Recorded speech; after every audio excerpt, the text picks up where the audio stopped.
what would you say are the biggest bottlenecks or pinch points sort of hamstringing you from getting there? Hmm.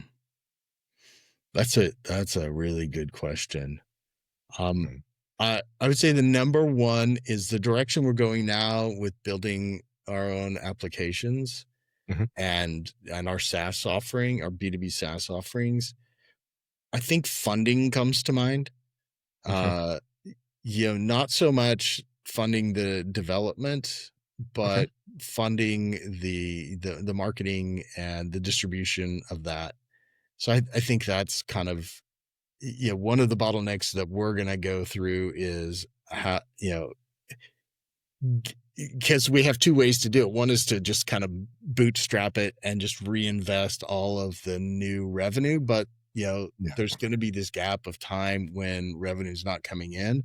And Yeah. how do we handle it if that dries up? And honestly, like that's the thing that keeps me up at night because Right. I can take funding from someone else, but they want something in return. Entirely. Yeah. And they're the ones with the money, so they usually have the leverage. So Yeah. making sure that I get that deal and that funding in place before I need it Okay. is kind of that bottleneck. So I think funding is definitely one of them. Mhm.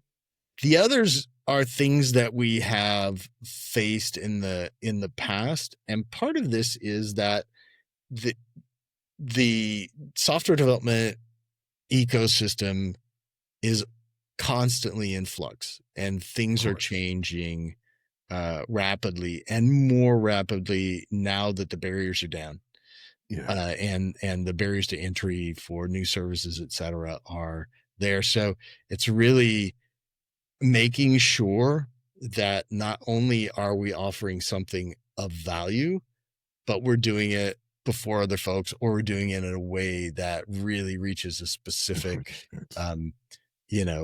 ideal customer, Sure. and that somebody else isn't doing.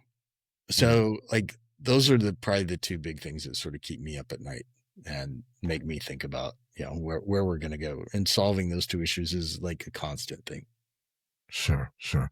Thank you so much for sharing. And one of the reasons, and thank you for opening up, because one of the reasons I asked those questions, because I want to make, I mean, from our perspective, I mean, you're the superstar, at Razoyo, doing, doing stuff, moving stuff, shaking stuff. So what I always like to do is try and make things, relatable, because you're going to have some people who are watching who are just starting out, and you're going to have some people who are where you guys are. So I think one of the things I just like to do is just to say, hey, in as much as Paul and his team are smashing it, every business has things that they're dealing with, and Yeah. like you say, things that are keeping you up at night. And I'm sure it's only going to be a matter of time before you resolve those. I have every confidence in you, Mr. Byrne. If anyone can do it, you can, most definitely. Thanks very, very much. I just, to give a little perspective on that, we've been through three Yeah. major pivots in the Okay. last 14 years. And Sure. every single time you're essentially betting the company that you got it right. And so Mm. fortunately, until now, we've got it right, but we're in the middle of another major pivot right now. Mhm.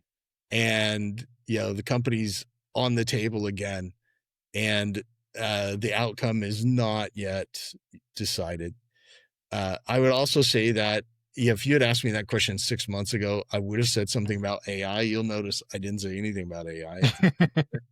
And it's because I think, I have a much clearer vision of where that's going and how to be flexible enough to tie into that and to see it coming. So my answer has changed quite a bit in the past 6 months.